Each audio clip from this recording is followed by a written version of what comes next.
Hello everyone, welcome to my channel. It's Kim here, and today this is part one. I don't know how many parts because I'm starting this from scratch.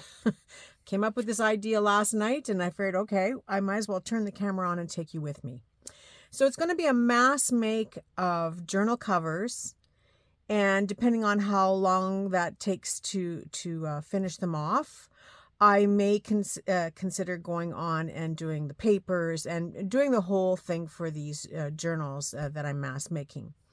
This is part of my 100 journal project, although even though I'm mass making these, they will only be considered one journal of the 100 journal project, even though there's going to be lots of them. So I have this, we are starting right from scratch. I have this roll of, I guess they call it houndstooth.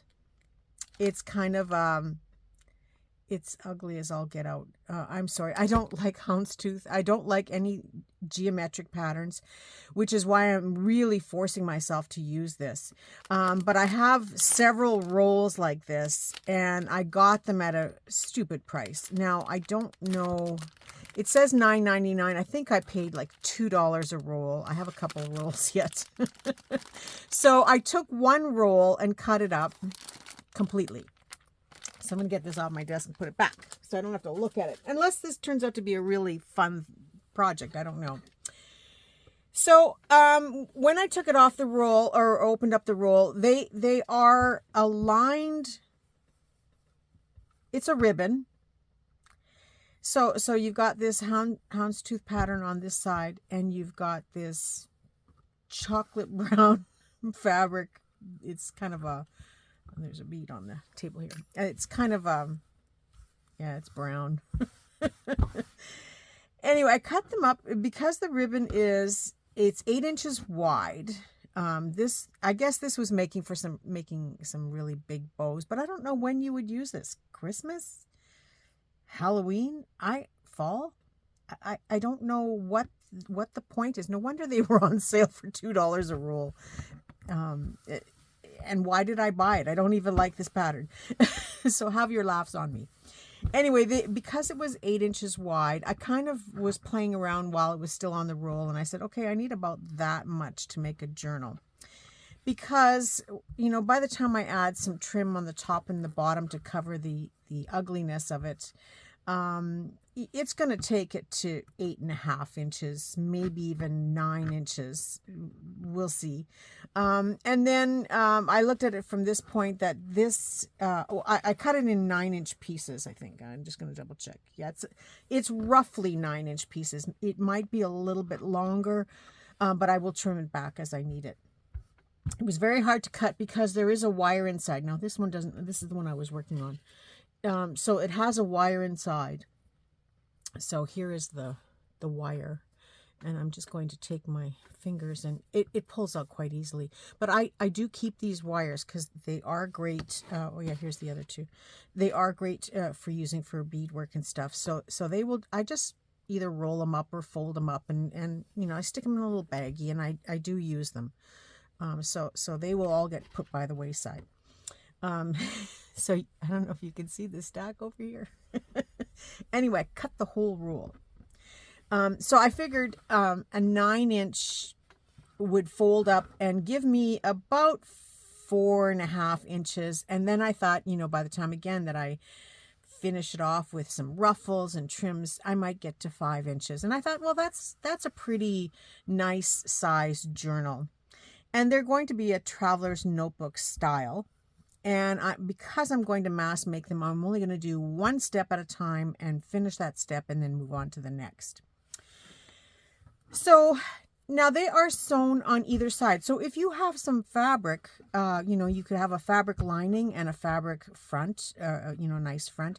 You could do the same thing. You could stitch them up along the sides and have this sleeve that you can fill, which we're going to do. So this is something you could do at home, and of course you could choose much nicer looking fabric. But as last night when I went to bed, that's when I get some of my best creative ideas.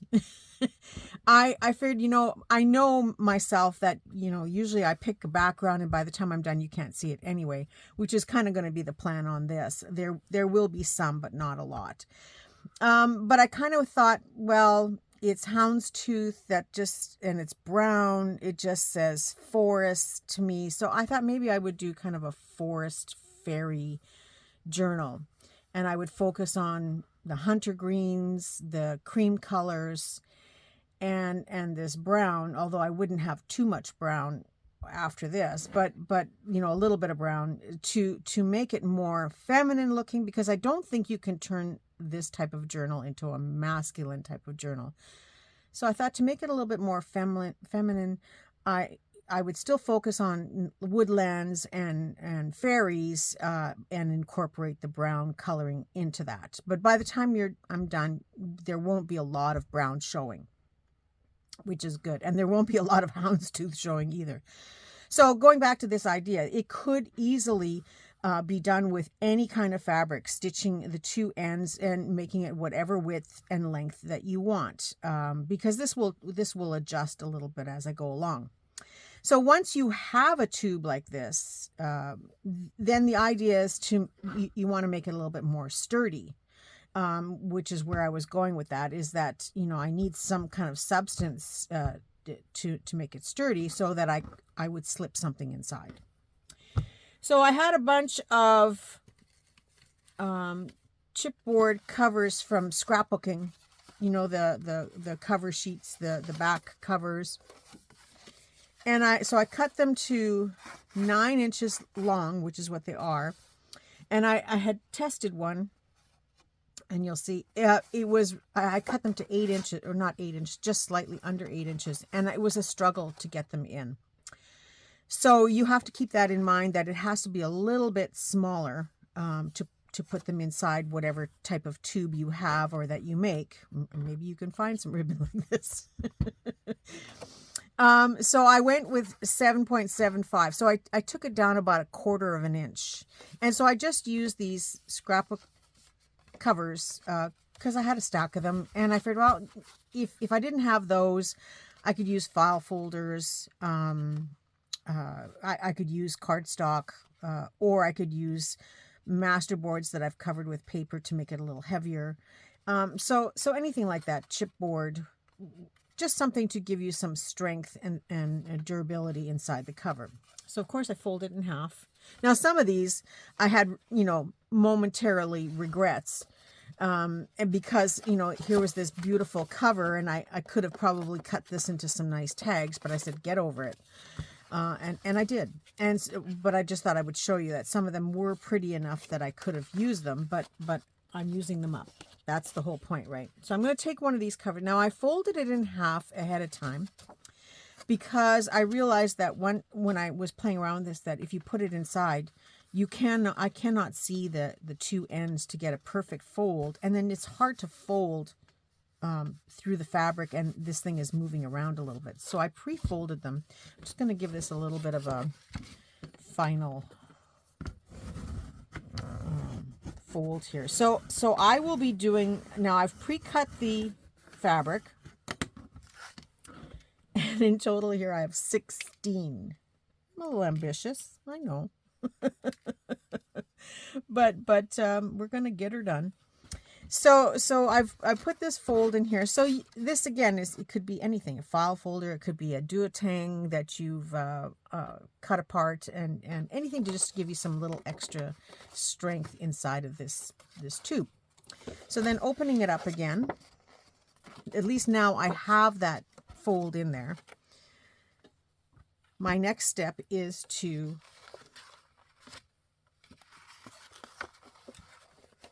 slide this. Now to slide it, I kind of curled it a little bit just to make it easier, because it catches on everything.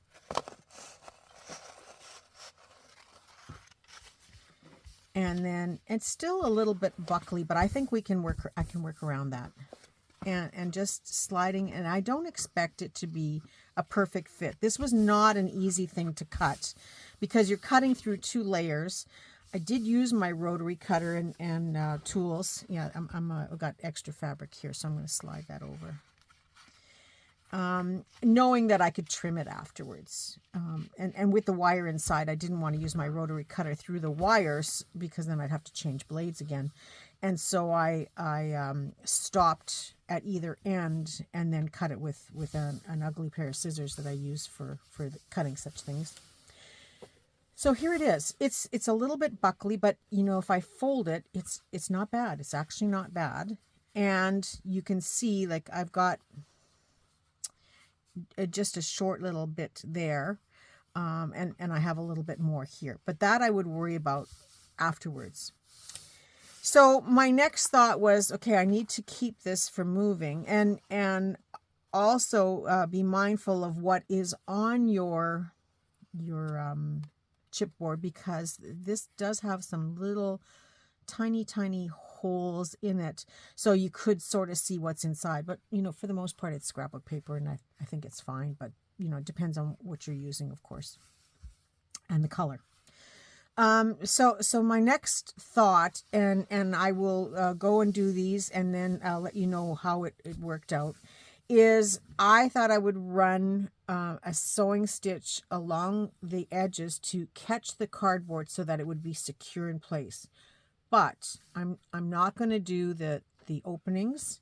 I'm just going to do along this seam something very simple to hold it in place. So because I want to do this in stages, I'm going to do all of that. I've got my covers here. I've got my cardboard that I'm putting inside. So I'm going to off camera do all of that part and come back and show you what it looks like stitched. If I run into any problems with the stitching, I will let you know. But I think just to make sure it holds in place, I might, you know, I'm just testing this out, of course. I'm going to take my glue stick and maybe put a little dot of glue, like, can you see that? It's purple there. A little bit of glue just to hold it. And I'm doing it right close to the edge of the cardboard. And so I will feed it from this side and go across. So this way anything will get pulled to that direction. Does that make sense? And so I'm going to do the same thing over here on this side. I'm just going to put a little bit of glue there and catch it. You probably could use some two-way tape or something, but I'm not sure yet what my plans are, and I don't want to have to try and sew through that if I'm going in this direction later. But I figured if I stitch now from this end going down to the other end, this should keep it reasonably flat. I should probably pass my iron over these a little bit because there are some wrinkles in here. So I may do that off camera as well, and I will let you know if I did. Yeah, I think I'm going to. It's a fabric that can be easily ironed. So I think I mean, it's mostly stretched out on this side. I don't think you would notice the wrinkles so much here, but you might notice them here when this is completely put together. So the plan is, and I'll just mention this as well, that, you know, it is folded over. It's not perfectly lined up. That will come afterwards. But the plan is to make it a one signature, maybe 20 papers in total inside. I will do a pocket on the inside, or a tuck spot on the inside on the covers. And then the pages will get a little bit decorated, but not much, because it's a thin little booklet. I will build on the cover to give it a little bit more substance, and of course to cover this ugliness. But it is a starting point, as are all journal covers. You know, when you pick your fabric, it's just a starting point to get started. So I'm going to do all that off camera. I'm going to pause the camera for now, do some ironing, take all the wires out of all of these pieces, get the cardboard inside. I do have most of them. I think they're all cut. I just have to bring them to the table and fold them all and give them a good fold. And so I will do all that and then stitch them down the sides and come back. And I'll try to give you an idea of how long all that took me. I mean, this is the first one, so I'm not going to count this one, but I will give you an idea of how long that took me to do all of this. Okay, I'll be back shortly. And I'm back. Okay, that took me about an hour and a half approximately to do all of these. They are stitched on either side. First I had to finish folding my cardboard, sliding it inside. I did go back and glue, this is the glued side. I did go back and glue it with my glue stick, a little bit more down the cardstock. And I did it on both sides. So this allowed that this wasn't going to move very much. But there is still lots of movement because it's not glued down, it's just stitched. Now my stitching, I did go, I'm hoping you can see that stitching. I did go a little ways, like I just followed my pressure foot, away in. And normally, I guess, you know, you would try to go close to the edge, but I was worried that if the cardboard wasn't a perfect fit, that I might miss the cardboard in spots. So I figured, and then there'd be some jumping and jiggling. So I figured, you know, if I go in, just follow the guideline of my pressure foot, yes, it leaves a stitch line here, but I will be covering that with trim anyway, and you're really not going to see it that much on the inside. I may even put some pockets and trim on the inside too, so you won't see it. I used, only because I was knowing that these threads were going to be covered, I used my top stitching was brown and my black and my bobbin was brown. So when I turned this over to do the other side, of course, now I've got brown thread up here and black thread up here, and then the vice versa on this side.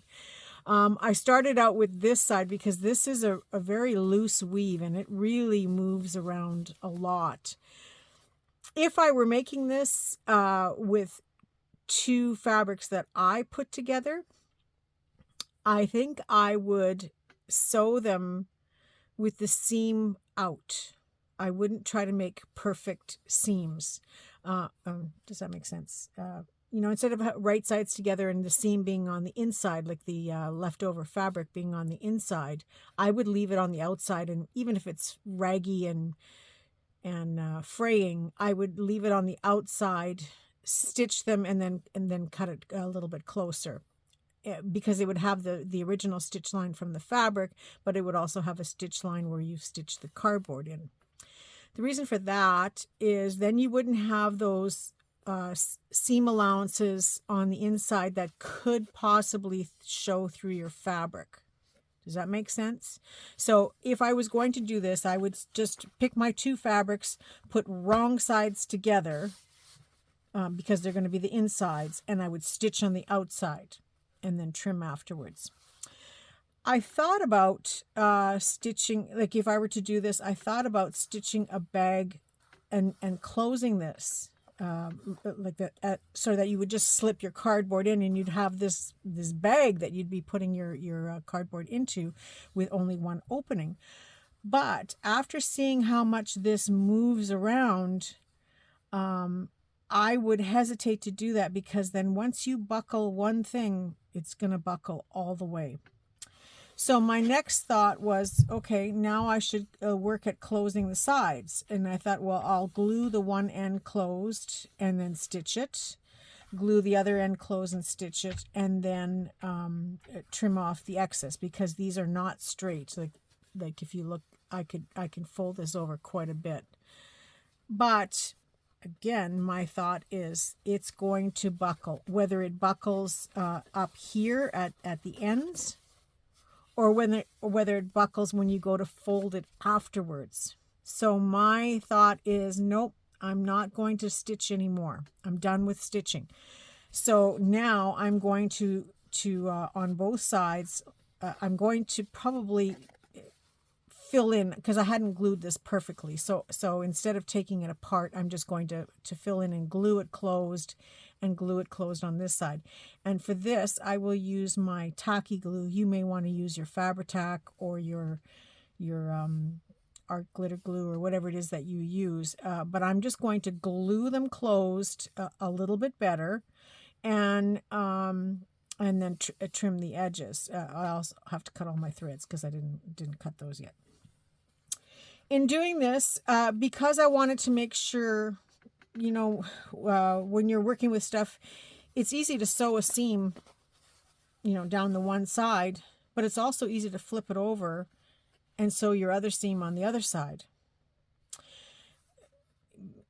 If you're not paying attention to where you started. So I did take a dressmaker's pencil, and I marked the glued side on both sides here, knowing that I would be sewing one down this side, and then I'd have to flip it over and sew it on this side. So I could double check to make sure that I was sewing. This way, all the buckling is going to one side, like it's going in one direction.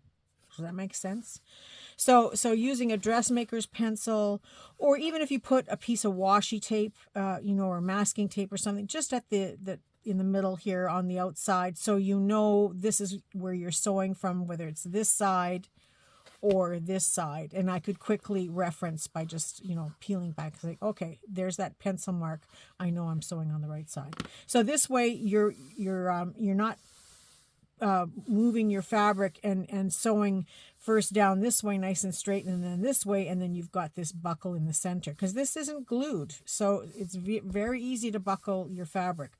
But now that I've got the edge glued on I'll take these out of the way, on the one side here, I will just kind of smooth it out as best as I can, fold it, and then now starting with the side that I've already glued, and I only glued it lightly with the glue stick, so it may lift. But I would take my white glue now and just run a little bit of white glue. You may not even be able to see that, but I'm just running a little bit along the edge, because even if it bleeds through, it will be covered by whatever trims I put on. So now I'm taking my glue spatula, and I'm just kind of spreading the glue out a little bit and gluing that down. So you see there's still a lot of movement in there. So this is why I hesitate to sew going in this direction now, because I don't want to be pulling the fabrics around. It's just too easy to make buckles in your fabric and have these big lumpy things, even though most of this is going to be covered. So this is the glued side, so it is already glued there, but I'm just pulling the glue, or putting the glue in where it's not glued, and then taking my glue spreader and spreading it and laying it down. Now you have to do the same thing on the inside, and in this case it is glued pretty good, but I'm just going to catch it again a little bit more along the fabric, or along the cardboard that isn't glued. Hope you can see what I'm doing here. I don't want to get my fingers in the way.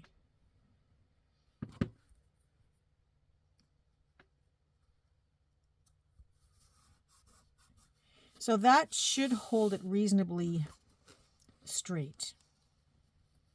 Does that make sense to you guys? If you have any questions, just ask me in the comments below, and I'll be sure to answer them for you.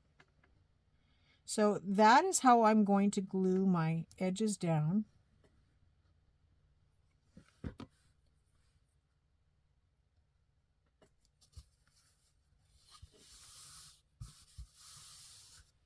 And not being concerned at all that I will that you'll see the glue seeping through, because it's going to be covered anyway.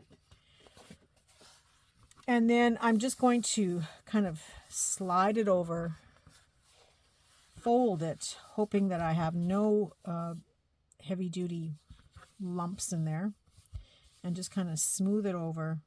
And then now this side is not done at all, so I'm going to take my glue stick first and run a good bunch of glue down there, and then take my white glue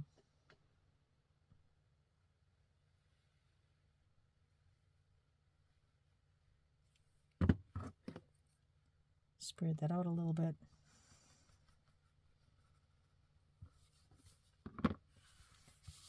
And just kind of slide it down. And yeah, there's possibilities that it could buckle. Like this, there's no guarantee that this ribbon was even sewn straight to begin with. Now I have a lot of threads here to trim. But now, okay, I did that side. Now I'm going to do the inside of this side. As far as ironing it goes, that was easier to iron this lining. It was easier to iron it flat when I had it already on the cardboard. That made it the most easy to get it flat. But there's still a few little bits and pieces that are wrinkled. But I think with all the other stuff that we'll be doing to these covers, with putting pockets and decorations, hopefully the wrinkles won't show too much, but it's almost impossible to get them all out. I don't know what they do to this fabric at the original start, but it is you can iron and iron and iron and it still won't come out perfectly flat. Okay, so I've got this glued down. And it's looking good. So you can see, maybe you can't see, I don't know. There is a bit of a buckle there when you close the book, but there's not much more you can do to that. That's as good as it's going to get. And I would not risk trying to sew this straight. Maybe now that there's the glue on it, but again, you don't know if you've missed the glue and you're going to pinch and it's going to leave a mark. So I think my spidey senses just tell me, leave it as it is. That'll be fine. By the time you're done, you're not going to notice any of this buckling. So yeah, so I have 16 of these to do. So I'm not going to do them on camera. I just had one turned around here that I wanted to show you. This one, was it? Yeah, this one. I came, in my cutting, I've come very close to the edge here. So I will have to make sure I glue that down well. But again, look at how much is showing. By the time I've got trims and everything on here, you're not going to see that. And so yes, this stitch line that you see across here now is a perfect line for lining up any laces or trims or whatever it is I decide to put on here. So I'm going to, off camera, glue all these down and trim the edges. And to trim the edges, I'll do this one. It may not be perfect with the gluing, but we'll try it. So I've got another smaller cutting mat here, and just grabbing a couple of tools that I need a rotary cutter and my ruler. And you probably won't be able to see it because it's brown fabric, but I can sort of feel where the line is.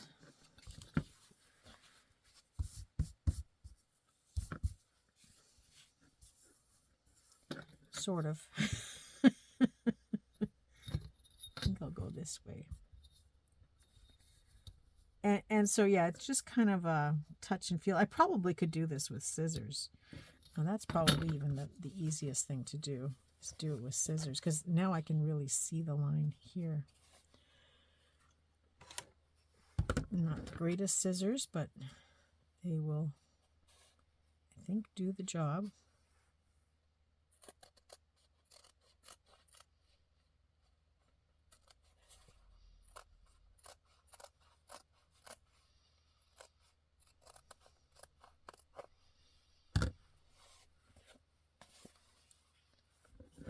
It's not going to be perfect, but I'm not concerned with that because I'm going to be covering it.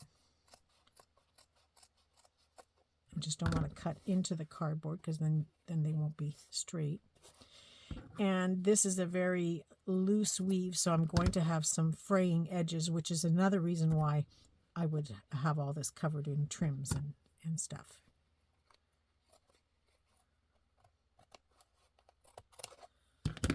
Yeah, so that is good enough to get a straight edge on here. And then on this side, it looks pretty good. So I think I got a little bit more. I find it easier on the brown side. It might even be kind of good to just use my finger and sort of finger bend it. Can you see the fold in there now? So I'm just going to follow along that. It's all glued now.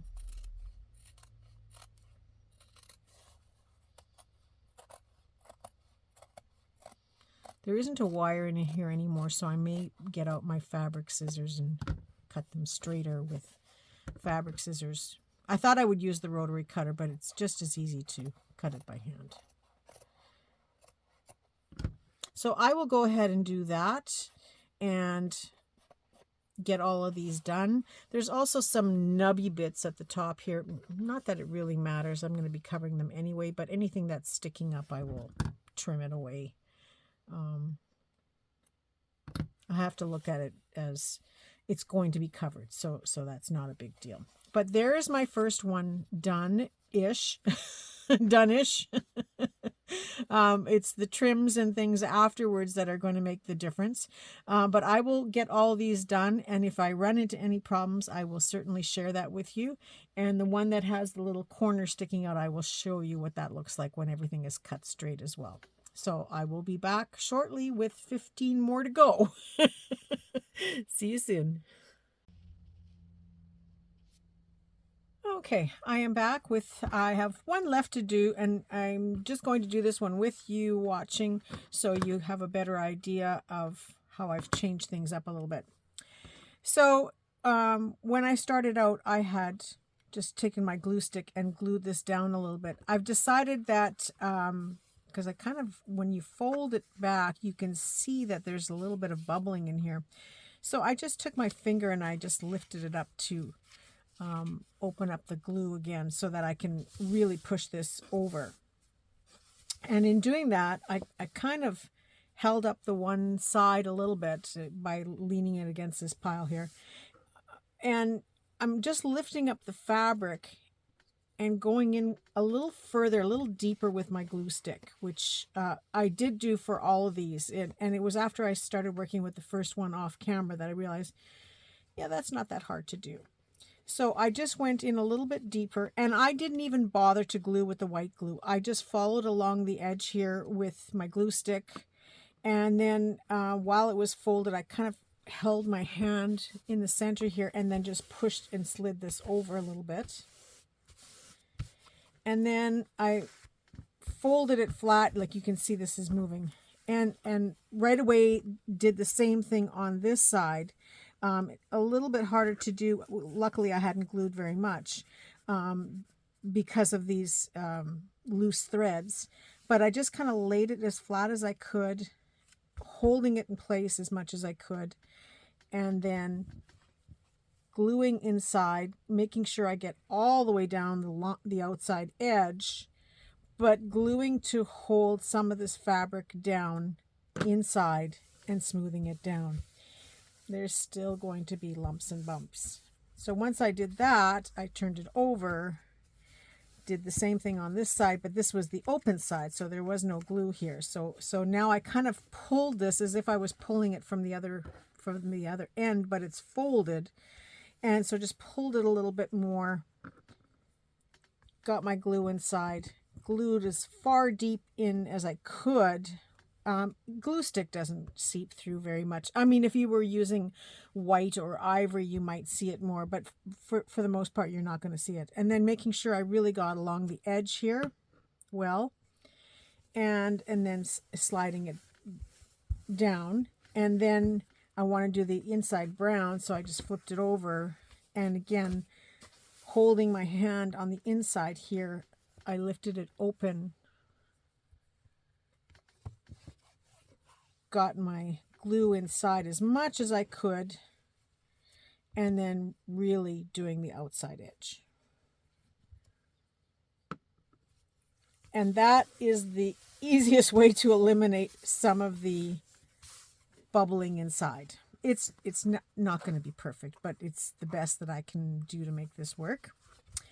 And then once it's done, I just kind of pushed back the lining a little bit because this was easier to see than on the other side.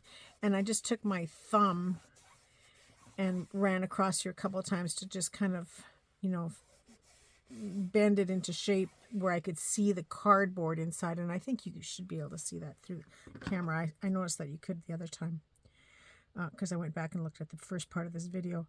And so now I'm just taking my scissors and, you know, following the best I can along that line. It's going to be a little bit choppy because I'm not using great scissors, and I can go back and just catch that a little bit with my scissors if anything is sticking up, and the rest will be caught when the trims start going on and stuff. And then folding it was nice because now I had a line to follow. So I didn't have to worry about folding the other side. I just followed this line. And that's because when I put the cardboards in, before I did that, I didn't score them, but I bone folded them really, really well. So I know that they are lined up and even. And so then I was able to follow my line here. This was probably the least favorite part of the job so far. I didn't enjoy this because it was a lot of smoothing and pushing and pulling to get it to sit flat. But that's done. And once the signature is sewn in here, that will definitely secure the fabric to the maximum. And then by the time your decorating is done, you're not going to see the rough edges. You're not going to see the flaws. It'll all be covered. So I'm happy with how quickly they're done. It probably took me about another hour and a half to do these. I think I had to push myself a little bit more because it was not my most favorite job. But that's done. So I have 16 of these covered. It probably in total took me about 3 hours, maybe 3.5, with the fact that I had to cut the fabric first, and then cut the cardboards, which I did off camera, and I hadn't kept track of my time. But once you get the first one done, then the rest is easy because you know the measurements, you know what you have to do. So these are now ready for the next step, which is going to be trims. But that is all I'm going to go with today. But I'm not finished. But I'm not going to finish any further on this part. So this is part 1, and I will move on to part 2.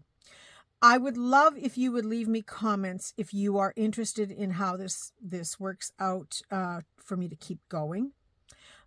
As I had mentioned at the beginning of this video, I think because of the brown, I'm going to focus on colors like the cream color, kind of a hunter green, and maybe some sort of goldy colors, a little bit of copper maybe. This copper wire is I was just using it as a weight. Some copper colors, and sort of this creamy, sort of taupey colored beige. I don't know what you would call that. It's kind of a, yeah, it's leaning more towards taupe, but it still is light. So those are the kind of colors that I will work on. And so part 2 would be, you know, I will show you the trims that I've chosen, and it will just to getting this journal to the trim where it's trimmed around the edges, not decorated front or back, but trimmed around the edges so that the cover itself is basically finished. And for me, the steps are to get the cover ready, then do the trims that I want to use, because I never know when I'm doing the signature if I want to have a hidden spine or if I want it to show. I don't know if I want pockets on it. I don't know what the finished or the ties. So it's the covers, then the trims, and then it would be the signatures that I would put in, as well as preparing the signature pages, and then the final decorating of the cover and the embellishing. So it would probably end up being about 5 parts where I stop and start the camera, so I'm not showing you everything that I'm doing, but that you get a basic idea. So two things. One, let me know if you are interested, and so that I know to keep going. And number two, if you are a digital designer and you have a kit that is done in kind of woodlands or fairies or anything like that, that is in the basic colors of browns and greens, and you would like me to showcase your kit in my journal making, because I have 16 here, I figured I would do 4 different journal kits. I have a couple picked out, but there's always room for new ideas and new things to play with. So if you have a digital kit that you would like to show me to showcase for you in my journal or in my videos, by all means, send a message to me. But the colors that I'm working in. So if you're going to design something new, send me a message right away and let me know before I get to that stage. The signatures would be part 3. So in between, I've got the trims to do, and then moving on to that'll be part 2, and then part 3 will be starting to do the signatures. So yeah, if you have a kit, or if you want to design a kit for this project to go with it and be a part of this this journey, then send me a message and let me know. The last thing that I'm going to say about this is, now this is only some of what I cut off. I've been kind of chucking it into the trash as I go along. Normally, if it wasn't such a loose weave, and if it was a different type of colors and material, I would put all of this into a plastic bag and keep it in case I wanted to do snippets and collage with it and stuff. But it's just too much for me. I don't like it. So there's no way I'm going to use it. In fact, here is the last leftover piece that was at the end of the roll from making these. Oh, look, squirrel, gone. But if I wasn't... if it was a different color, or if it was metallics and stuff like that, yes, I would keep it. I would put it in a baggie and I would keep it and use it for making snippets and clusters. And you will see that as we progress with the trims and the little bits and pieces, that everything does get kept for doing the final decorating. And yes, I did keep all the little wires. They are in a plastic bag here. They will get used for something, whether it's this project or for something else. But that's it. That's all for today's video. I hope you enjoyed that. And like I said, leave me comments if you are interested in this journey, and maybe you want to start some of your own. You know what to do. You know how to stitch up your fabric and get it started and get it looking like this. That's 16 journals. And we are about, I would say, probably in total about 4 hours in. So not bad. All right. That's it. That's all. Thank you very much. I wish you all a very creative day and a creative week, and I look forward to seeing you all very soon. Bye for now.